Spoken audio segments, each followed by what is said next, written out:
Hello guys, welcome back. Now today, I'm going to be counting down my top 10 NHL wingers. Now yes, in the NHL you have both left wingers and right wingers, but for my sakes, I see it switching up too much. A lot of these players play either wing, and I feel like it would just be, kind of weird to have two lists where some players just play both. So I'm going to dedicate one video to my top 10 wingers. I won't be making a video about left wingers, right wingers, just wingers for now. A lot of these players that deserve to get into the list if there were to be a top 20 wingers, but because there's just so many great wingers in the NHL right now, I couldn't make just 10. So there's going to be some honorable mentions here that I'm going to list later, but making 10 guys up here is really hard, especially when you have to limit it to one top 10 winger list. So just keep in mind, if your guy did not make the list, just know that he might be still pretty good, but to compete in the top 10 wingers, these are the elite of the elite.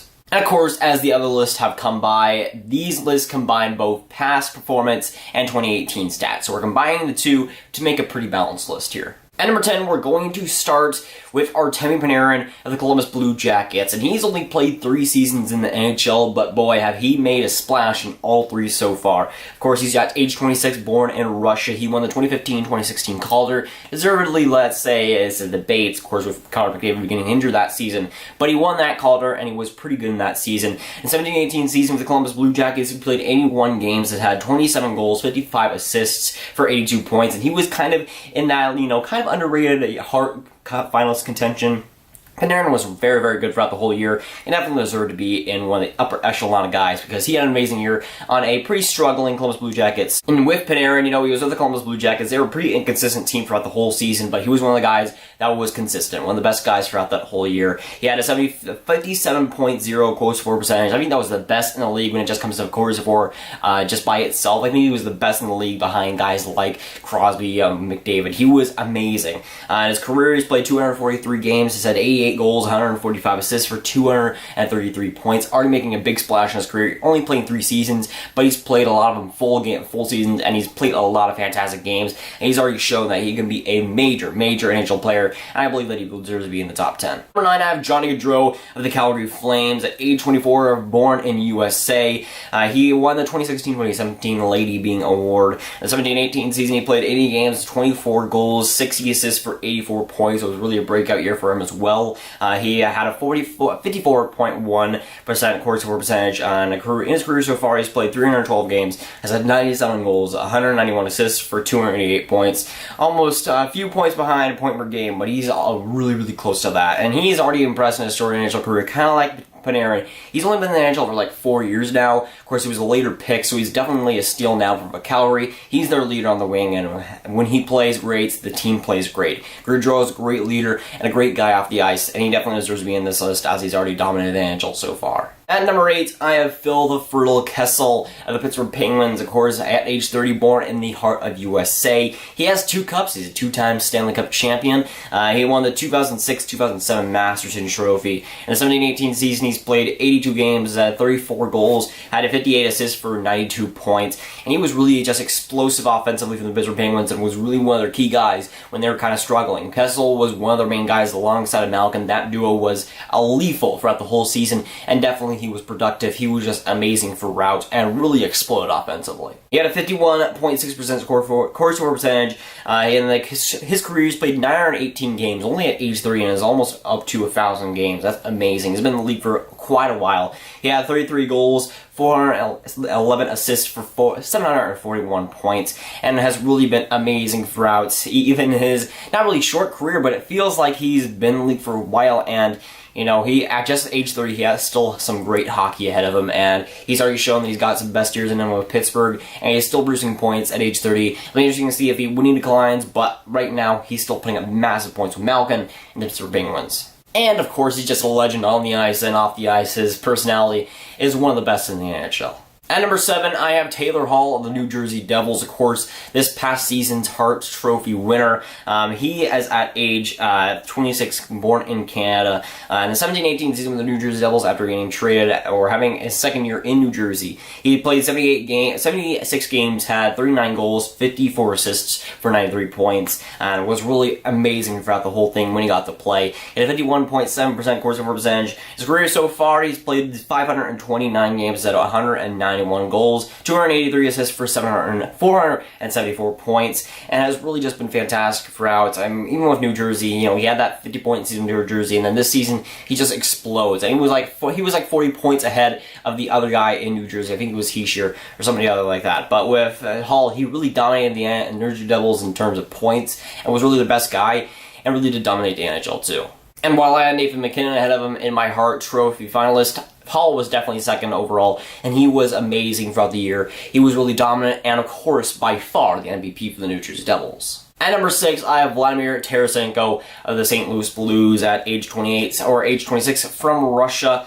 And no awards won so far, so that's kind of interesting there, but he definitely will win some awards sooner or later. 17-18 season, he played 80 games, has had 33 goals, 33 assists for 66 points, so a clean slate there on both goals and assists. 54.1% corsi for percentage type guy. His career, he's played 421 games, had 178 goals, 172 assists for 350 points. And the thing with Vladimir Tarasenko is, yes, he is a lethal goal scorer, but the thing that I think is underrated is about his passing ability. He's a great passer, he's a great assist guy, and brings that up every year alongside those goals. So of course he's getting points as well too, but he really is underrated in that aspect. But this past season, Tarasenko kind of had a little bit of a down year in just points overall compared to past seasons for him. But I pick him as one of the guys to break out next season once again and to bounce back, possibly being in the Rocket Richard conversation. He has that talent, and he has one of the best shots in the NHL. I feel like he gets more opportunities and maybe get some better line mates there. I feel like he can dominate next season, and he'll be right back up to the top 5. At number 6, I think that's pretty leisurely for him. At number 5, I have Blake Wheeler of the Winnipeg Jets at age 31, born in the US of A. In 17-18 season, he really did break out as well. Had 81 games, had 23 goals, had 68 assists for 91 points. It was really fantastic offensively for the Winnipeg Jets. And I know a few people had him in fantasy, which just wrecked my matchups against him. He was amazing, and offensively was really a breakout year for him, even though he's been producing otherwise, and has really been fantastic. In his career so far, he's played 778 games, has had 222 goals, 383 assists for 605 points, and has really been the leader for Winnipeg and when he was with Atlanta as well, but really has been one of the solid, underrated guys for a while. And of course, you gotta admit, this is his best year offensively and really his breakout year. He's been a solid player for a long time, and has been a first-line type guy for a long time, but this is his real year to break out and really get the credit that he's deserved with the Winnipeg Jets. He really exploded offensively as per the team as well, and he really benefited as well. I feel like the team overall,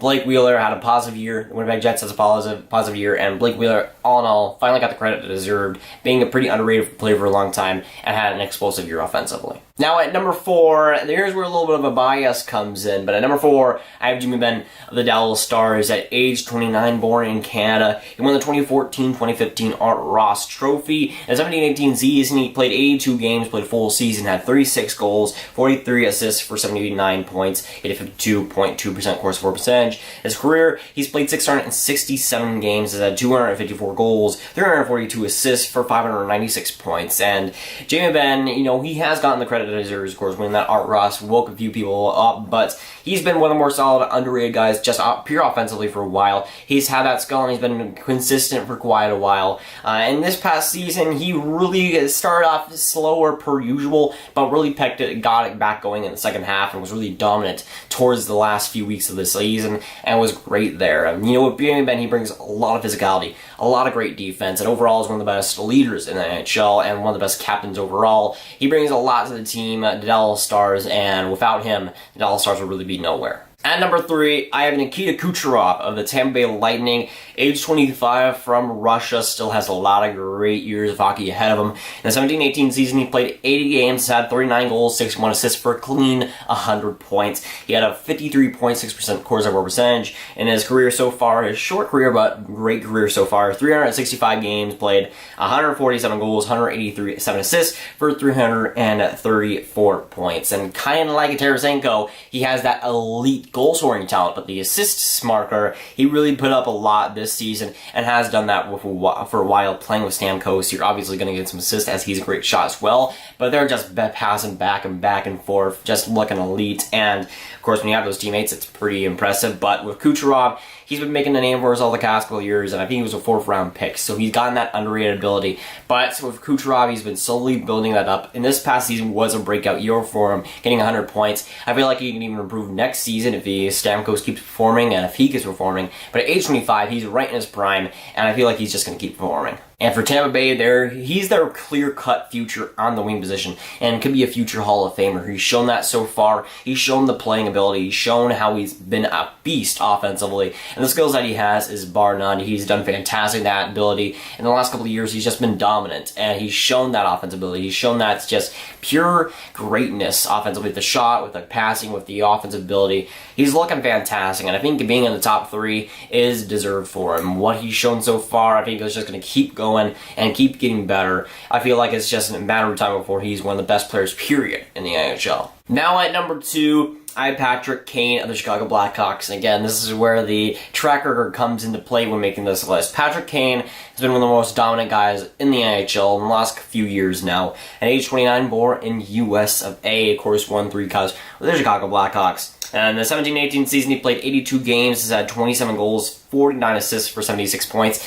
And even though he kind of had a down year, I mean, 76 points is not bad at all. He had a 52.5% corsi for percentage in his career. He's played 822 games played as a 29-year-old. That's ridiculous. 312 goals, 516 assists for 828 points. Phenomenal numbers from him, more than a point per game right now in the NHL. Not a lot of players can do that, but Patrick Kane has done that. He's had so many accolades, it's even hard to count. In his rookie season, he won the 07-08 Calder, he won the 12-13 Conn Smythe, he won the 2015-2016 Hart, he won the Ted Lindsay, he won the Art Ross, he's won pretty much everything you can win as a forward, and he's done it all. He's won so many things, and he's just been a dominant player for so long, and he definitely deserves to be there. And even though he kind of had a little bit of a down year in 2018, he still was not bad at all, and was obviously Chicago's best offensive player, and really is the anchor for them. Patrick Kane has been a dominant player in the NHL so far, and he's just going to keep going. He's already had a Hall of Fame career in my eyes, and the offense that he brings is so valuable to the Chicago Blackhawks.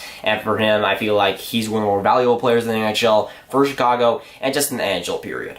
And with Patrick Kane, I don't think I'm really reaching here because, of course, we're putting in that past performance into these lists as well. So with Patrick Kane, even though he had a down year kind of in 2018, he still was great, and the dominant numbers that he put up in the past, the playoffs before, really it just counts towards a great player and a great career so far. He's going to keep going, and at number 2, I think that's a great spot for him. Now, of course, he has not shown up on the list so far, but before we get to number 1, let's go for the honorable mentions, because why not? Some of the notable players do not make this list. You got Philip Forsberg, Jacob Voracek, David Pastrnak, Alex Radulov, Max Pacioretty, Jonathan Huberdeau, Landeskog, Oshie, Stone, Marleau, Marner. There's so many great wingers in the NHL right now that you cannot put in the top 10, but the top 10 is the elite of elites, but these guys were great, but just did not make the cut. Now, for number 1, it's pretty obvious, is it? The great 8, Alex Ovechkin at number 1. Of course, at age 32, born in Russia. The 2018 Stanley Cup champion, and boy, has he partied like it. Alex Ovechkin, one of the more likable players in the NHL, and of course, in my eyes, the best winger in the NHL by far. Let's just list out the accolades so far. Of course, we won the 2018 Stanley Cup against the Vegas Golden Knights. He won the 05-06 Calder, the 07-08 Art Ross, 3-time Hart winner, 7-time Rocket Richard winner. He has 3 Ted Lindsay rewards, the 17-18 Conn Smythe for winning the Stanley Cup, and of course the Stanley Cup in 2018, which no knocks against him now. He has a Stanley Cup, which is pretty much a guarantee that you're a Hall of Famer now. In the 17-18 season, he has 82 games played, 49 goals, 38 assists for 87 points. He had a 51.4% corsi for percentage, and again, led the NHL in goals even at age 32, which was just impressive as anything. And he's just been a dominant player for so long, it seems like. His career, he's played 1,003 games. He has 607 goals, so it's going to get 700 goals. It's going to happen. He has 515 assists for 1,122 points. Just utterly ridiculous numbers from Alex Ovechkin, and it has just shown the absolute offensive ability this whole time. His goal scoring is absolutely lethal. His slap shot is the best in the league by far. His just shot overall is amazing. His passing ability, I think, is underrated. He's a good passer, and he's shown that especially in these last playoffs when the Washington Capitals won the Stanley Cup. He was a big part of that too. Of course, the last couple of years, he's becoming a much more complete player. You see him playing a lot more defense. Not a great player by any means defensively, but now he's a lot better physicality-wise. He's stepping in a lot, and he put a lot of big hits in the 2018 Stanley Cup playoffs. He did that a lot. And overall, as a complete player, he is pretty good now. A lot better than he was a few years ago, but he's put in that work. He's put in that effort to be a lot better of a player, and of course, he gets rewarded with that Stanley Cup this season. And honestly, I don't think you can make an argument for anybody else to be number one but Alex Ovechkin. He's a generational type goal scorer, maybe even the best pure goal scorer of all time when it comes to air-adjusted stuff and all that. But with Alex Ovechkin, he's a generational type player and one of the best in the NHL's history when it comes to goal scoring, when it comes to offense. He's been one of the best, and obviously one of the best Russian guys of all time. He's been just amazing and will continue to be amazing for quite a while, and of course, he's just been at number one for a long time. He's been the best guy for a long time, and he will continue to be that way. With Alex Ovechkin, he has a lot of talents and a lot of great play, and the last few years, he's just been a dominant player. Hands down, he's been the best player, one of the best wingers of this generation. But of course, if you guys think I missed anyone, make sure you tell me down below. If you guys thought I should switch anyone, again, tell me down below. The discussion is the best part about this. Top 10 centers in the NHL, that will be the last one of this series until it returns next offseason when we do this list once again. That's going to be the fun part when we see how these lists change. That's the best part. But the last one will be the centers, and that'll be probably coming in a few days. Hey guys, make sure to like, subscribe. Again, if you guys think I missed anyone, make sure you tell me down below. Tell me your lists as well. I'll see you guys later. Goodbye.